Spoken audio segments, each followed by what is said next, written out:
people start to ask me like, what you gonna do with all that green? I'm gonna feed my monkeys with it. They all hang out by the pool next to my backyard roller coaster with my face on a giant poster. Tonight we're having oysters with the Kobe steak in the toaster. Waiting to feed my lions and shit. You better deal with it. Wait here, I'm about to pick up Scarlett J and then Natalie P. What you gonna do with all that cash? Gonna stay out in an all-nighter bed. I'm gonna buy myself a nice suit and tie, and then I give my boss a finger in my private jet flyby.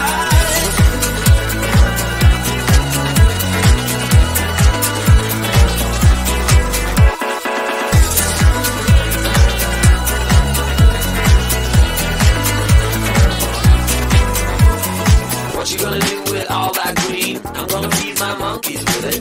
They all hang out by the pool next to my backyard roller coaster with my face on a giant poster. Tonight we're having oyster with the Kobe steak in the toaster. Waiting to feed my lions and shit. You better deal with it. Wait here, I'm about to pick up Scarlett J and then Natalie P.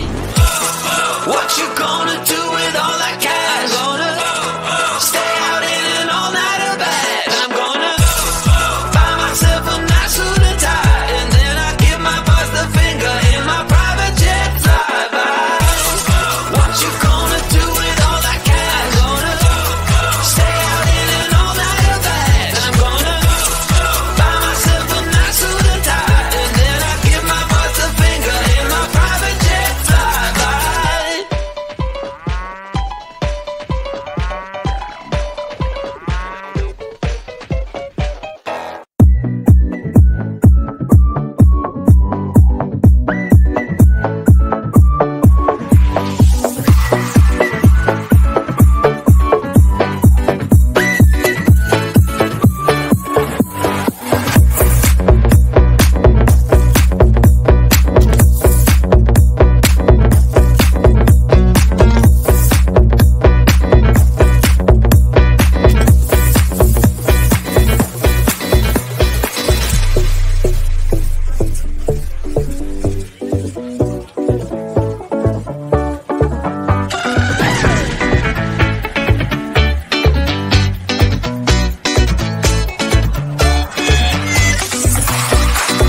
I love you and I hate you and I hope you feel the same.